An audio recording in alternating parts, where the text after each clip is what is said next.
You know, there's something deep within the human spirit that recognizes the power of symbols. We see it in the way a nation rallies behind its flag, how a wedding ring carries the weight of a lifetime promise, or even how a simple four-leaf clover can make us believe, just for a moment, that luck is on our side. Symbols speak a language older than words, a language the heart understands before the mind can even explain it. And today, I want to talk to you about one of the most enduring symbols of abundance, prosperity, and divine favor, the humble bay leaf. Now, some of you might be thinking, bay leaves, the ones I toss into a pot of soup? Oh yes, those very leaves. But long before they ever touched a kitchen, they were sacred. The ancient Greeks and Romans wove them into crowns for their victors, poets, athletes, and emperors, because they believed these leaves carried the blessings of Apollo, the god of light, prophecy, and abundance. They weren't just honoring talent, they were invoking a force greater than themselves. And when the Oracle of Delphi breathed in the smoke of burning bay leaves, it wasn't just ceremony, it was an act of faith, a doorway into divine wisdom. But why does this matter to you today? Because poverty isn't just a lack of money, it's a state of mind.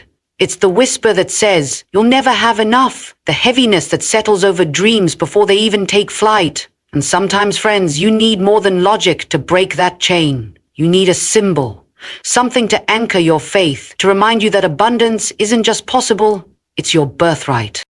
That's where the bay leaf comes in. 3 of them to be exact. Hidden in a corner of your home, they become more than seasoning, they become a declaration. Every time you walk past that spot, you're not just seeing leaves, you're seeing a promise that the same God who provided manna in the wilderness, who multiplied loaves and fishes, who turned water into wine, that same God is still working in your life, and sometimes he uses the simplest things to awaken our faith. I've seen it happen. A woman in a small apartment tucked 3 bay leaves behind her Bible, not as magic, but as a reminder, my God shall supply all my needs. Within weeks, a job she'd prayed for called out of the blue. A man placed them in his office desk, not superstitiously, but as an act of defiance against fear. And a client who'd owed him money for years finally paid in full. Coincidence? Some might say so, but I say when faith meets action, even the smallest things become charged with possibility. Because here's the truth. Symbols don't work because of what they are. They work because of what they mean to us. When you hide those bay leaves, you're not hiding leaves. You're hiding a prayer. You're saying, I believe in more than what I see. I believe in the unseen hand that turns scarcity into plenty. And once that belief takes root, the things that start to shift. Doors open, ideas come, favor finds you. Not because the leaves did anything, but because you did. You chose to believe. So before you dismiss this as folklore, ask yourself, what if it's more? What if God planted these traditions in cultures across time for a reason? What if he's waiting for you to take a step, any step, that proves you're ready for the abundance he's already prepared? Faith is the substance of things hoped for, and sometimes it starts with something as simple as a leaf. There's a place in your home, right now, as we speak, where heaven's economy is waiting to intersect with your faith. Some call it the wealth corner, some call it the place of divine alignment, others might simply call it the spot where miracles feel closest. But no matter what you name it, this corner holds power, because energy flows where attention goes, and faith turns the unseen into reality. Now, I want you to picture your front door, not just as an entryway for guests or a barrier against the world, but as a threshold of possibility. In ancient traditions, the entrance of a home was sacred. It was where blessings entered and where lack was turned away. The Chinese practice of feng shui calls it the mouth of qi, the point where all energy, all opportunity, all provision first steps into your life. And in old Southern folk traditions, they'd bury a coin under the doorstep or hang herbs above the frame, not as superstition, but as an act of faith, a way of saying this house is marked for abundance. But I'm not here to give you a history lesson. I'm here to tell you that the same principle applies today. There's a corner in your home, maybe near that front door, maybe where you keep your bills, maybe in the quietest room where you pray, that is waiting to be activated. And when you place those 3 bay leaves there, you're doing more than following an old wives' tale. You're declaring dominion over the atmosphere of your life. Think about it. When Joshua marched around Jericho, It wasn't the walking that brought the walls down. It was the obedience to divine instruction. When the widow poured her last bit of oil into borrowed jars, it wasn't the oil that multiplied. It was her faith in the promise. And when you take those bay leaves and tuck them into this corner, the one I'm telling you about today, you're not just placing leaves, you're planting a flag. You're saying this home operates under heaven's economy. This space is consecrated for overflow. I've seen homes transform when people recognized the power of this corner. A single mother placed her bay leaves in a small box near her front door, whispering, "Lord, bring provision through this threshold." Within a month, an unexpected check arrived in the mail, just enough to cover a bill that had been weighing on her. A businessman tucked them into his office desk drawer, the place where he kept his invoices, and for the first time in years, his clients began paying on time. Was it the leaves? No. It was the shift in his expectation.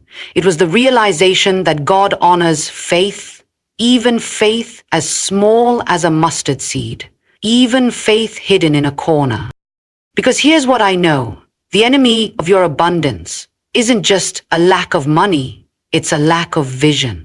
It's the lie that says nothing will ever change. But when you mark that corner, when you sanctify it with purpose, you're rewriting the narrative. You're telling fear, this territory is claimed. You're telling doubt, you have no authority here.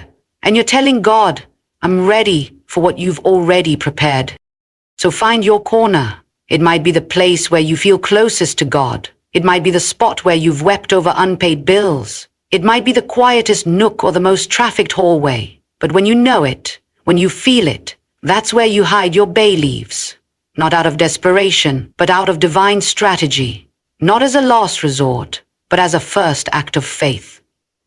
The miracle you need isn't just coming to your house, it's waiting at your door. There comes a moment in every life when words aren't enough, when you need to do something to make your faith tangible. That's where this ritual comes in. It's not about magic spells or empty gestures. It's about creating a physical act that aligns your spirit with God's promises. When you take 3 bay leaves and hide them in that sacred corner we just talked about, you're not performing a trick. You're making a covenant with expectation. Let me tell you why 3 leaves matter. Throughout Scripture, the number 3 signifies divine completion, the resurrection on the 3rd day, Peter's threefold restoration, the Trinity itself. 3 represents the fullness of God's power at work. So when you hold those 3 leaves in your hand, you're holding more than herbs. You're holding a declaration of stability, growth, and manifestation. 1 leaf for your needs, 1 for your dreams, and 1 for the overflow you'll share with others. Now, here's how you do it. First, quiet your heart. This isn't about rushing through motions. It's about setting apart a holy moment. Hold those leaves and speak over them. Not incantations, but affirmations of faith. Lord, you said you'd supply all my needs. I'm placing these leaves as a testimony that I believe you. Then hide them where only you and God know. That secrecy is important. Jesus himself told us to pray in private, where our Father sees in secret and rewards openly. It isn't for show, it's for your breakthrough. But listen closely. The power isn't in the ritual itself. The power is in what it awakens inside you. Every time you pass that corner and remember what's hidden there, it's a reminder that God is working behind the scenes. Like the widow's oil that didn't run dry, like the 5 loaves that fed thousands. What seems small becomes mighty when placed in God's hands. I've watched lives change when people engaged this ritual with sincerity. A college student tucked her bay leaves under her mattress, the same spot where she'd lain awake worrying over tuition. Within weeks, a scholarship she'd never applied for came through. A farmer buried his in the corner of his drought-stricken field, praying, "Lord, multiply my faith like seed." The rains came that very week. Coincidence? No. It was faith finding its feet. Some will dismiss this. They'll say, it's just leaves. But wasn't Moses' staff just wood until God used it to part the Red Sea? Weren't David's stones just rocks until faith launched them? God uses the foolish things to confound the wise. Your bay leaves are simply vessels. What matters is the belief they carry. So do this with holy expectation, not as a lucky charm, but as a physical anchor for your faith. Let it be your modern-day altar, your Ebenezer stone, Your way of saying, thus far the Lord has helped me, and he's not done yet. The smallest act of faith can shift what no amount of striving ever will. There's a war being waged in your mind right now, a silent battle between two voices. One whispers, there's never enough, while the other declares, my God shall supply all your need. Which voice you listen to will determine whether you live in lack or walk in overflow. I want you to understand something profound today. Poverty isn't just an economic condition. It's a spiritual stronghold. It's the lie that says what you see is all there is, that your current circumstances define your future. But the Bible tells us we walk by faith, not by sight. That means your bank account doesn't get the final say. God's promises do. Let me show you the difference between these two mindsets. The poverty mindset counts pennies. The abundance mindset counts possibilities. The poverty mindset hoards scraps. The abundance mindset prepares for harvest. The poverty mindset sees closed doors. The abundance mindset expects divine connections. This isn't positive thinking. This is kingdom thinking. When Jesus fed the 5,000, the disciples saw only 5 loaves and 2 fish. But Jesus saw a feast in his Father's hands. That's the difference. The disciples calculated based on what they had. Jesus operated based on what God could do. Now here's where those bay leaves come in. When you hide them in faith, you're not performing magic. You're declaring war on that poverty mindset. Every time you walk past that corner, you're reminding yourself, God's economy operates differently. You're training your mind to see beyond natural limitations to supernatural provision. I've watched this transformation happen. A woman who'd been trapped in generational poverty started placing bay leaves in her home while declaring, the curse stops here. Within a year, she became the first in her family to own property. A man who always said, I'll never get ahead, began tithing faithfully, not from abundance, but from obedience. And suddenly promotions came his way. The breakthrough wasn't in the leaves. It was in the shift. When they stopped seeing themselves as victims of circumstance and started seeing themselves as heirs of promise, everything changed. That's why Scripture tells us to be transformed by the renewing of our minds. Your external world will never rise above your internal vision. Some of you have been praying for financial miracles while still thinking like paupers. You're asking God to bless you, but your words betray you. I'll never get out of debt. Money always runs out. Good things happen to others, not me. That's not humility. That's agreement with the enemy. Today, I challenge you to break that agreement. When you hide those bay leaves, do it with a new declaration. I am who God says I am. I have what God says I have. I can do what God says I can do. Let this simple act be your line in the sand, the moment you stop rehearsing lack and start expecting overflow. Your mindset isn't just about how you think. It's about what you allow God to do through you. Faith without works is dead. We've all heard that scripture. But do we truly understand what it means when it comes to breaking free from poverty? Those bay leaves hidden in your corner aren't some mystical shortcut to wealth. They're the starting line, not the finish line. God honors our faith, but he also expects us to partner with him through action. Let me tell you something profound. Miracles meet us in motion. When the Israelites needed to cross the Jordan River, the waters didn't part until the priest's feet touched the water. When the widow needed oil to pay her debts, the miracle didn't happen until she started pouring. And when Peter wanted to walk on water, he had to step out of the boat first. There's a divine principle here. God responds to faith that moves. Now, I'm not saying you have to work yourself to exhaustion to deserve God's blessing. That's the world's way of thinking. I'm talking about obedient action, the kind that follows divine prompting. Maybe God's been nudging you to take that class, start that business, or apply for that position, but fear has kept you paralyzed. Those bay leaves in your corner, they represent your faith, but your feet represent your obedience. I've seen it time and again. People who do the spiritual work but neglect the practical steps stay stuck in the same cycle. They'll anoint their doors with oil but won't balance their checkbook. They'll claim scriptures over their finances but won't cut up the credit cards. That's not faith. That's presumption. True faith says, Lord, I trust you to provide, and I'll be wise with what you give. Here's what faithful action looks like. It's the single mother who hides her bay leaves while enrolling in night classes to increase her earning potential. It's the couple tithing faithfully while creating their first family budget. It's the entrepreneur praying over her bay leaves while diligently following up with clients. In each case, the miracle met them where their faith and labor intersected. Don't misunderstand me. This isn't about earning God's favor. You already have that. This is about positioning yourself for the blessings He's already prepared. If you're praying for a financial breakthrough, but haven't opened your mail in months, you're working against your own prayers. If you're believing for a better job, but haven't updated your resume in years, your faith has no runway to take off. Those bay leaves are powerful, but they're not a substitute for wisdom. They're meant to remind you that as you do your part, God will do what only He can do. When you balance your checkbook, He'll bring unexpected provision. When you develop your skills, He'll open unexpected doors. When you steward what you have, He'll multiply it beyond your imagination. This is where many miss it. They want the Red Sea to part, but they're not willing to walk up to the water's edge. They want the oil to multiply, but they're not willing to gather the empty jars. The bay leaf ritual isn't magic. It's a faith accelerator. It's meant to propel you into action, not replace it. So today, I challenge you. Let those hidden bay leaves be your reminder that faith works. As you pass by them each day, ask yourself, what's one step I can take today to partner with God's provision?